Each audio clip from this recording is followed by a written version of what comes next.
Alexandra Ries, bonjour. Bonjour. Tout d'abord, pourquoi une étude économique annuelle?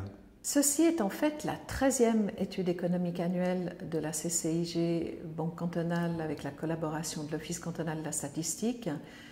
La Chambre de commerce est très attachée à cette étude économique annuelle parce que l'une de nos missions principales étant de travailler aux conditions cadres de l'économie, il est important que nous puissions approfondir, connaître en détail notre tissu économique, celui du canton bien sûr, mais également celui de la région.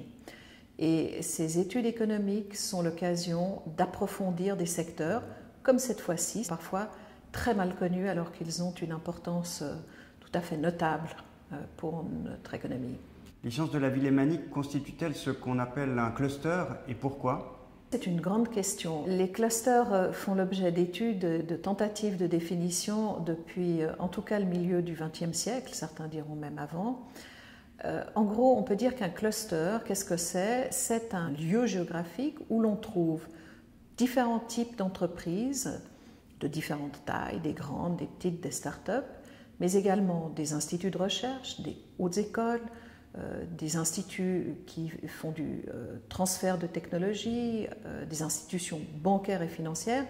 Donc tout un microcosme dont les membres peuvent travailler les uns avec les autres et créer des synergies. Alors si on regarde en fait au niveau roman de la Suisse occidentale, on constate qu'il y a 1100 entreprises dans les sciences de la vie, il y a 35 000 emplois, il y a 39 instituts de recherche publics et privés, donc oui, on peut dire que c'est un cluster. Faut-il renforcer le pôle d'excellence que sont les sciences de la vie? Et si oui, comment? Alors nous pensons qu'il faut absolument chercher à le renforcer. On le voit bien avec la situation malheureuse sanitaire que nous vivons actuellement, que tout ce qui concerne la biotech, la medtech, puisque ce sont des secteurs des sciences de la vie, ces secteurs sont appelés à jouer un rôle de plus en plus important dans notre vie quotidienne de citoyens.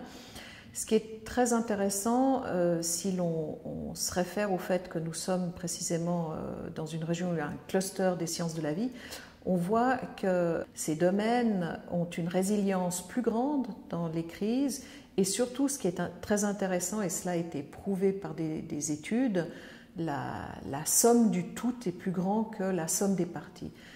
Autrement dit, ce sont ce que les économistes appellent des externalités positives.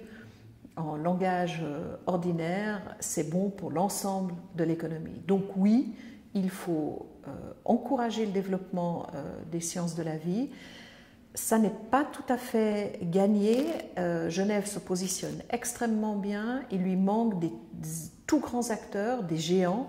Donc ce que nous souhaitons, c'est que les grandes entreprises qui sont déjà implantées à Genève puissent se développer pour devenir vraiment très grandes. Et le problème majeur reste la question du financement. En termes de venture capital, Genève ne tient pas le bon bout, si je puis m'exprimer ainsi. On sait depuis longtemps que c'est difficile, pas dans les premiers tours de table, mais ultérieurement. Dans les sciences de la vie, la difficulté est encore plus grande, puisque pour tout ce qui est médicaments, il y a des essais cliniques qui sont extrêmement longs et extrêmement coûteux.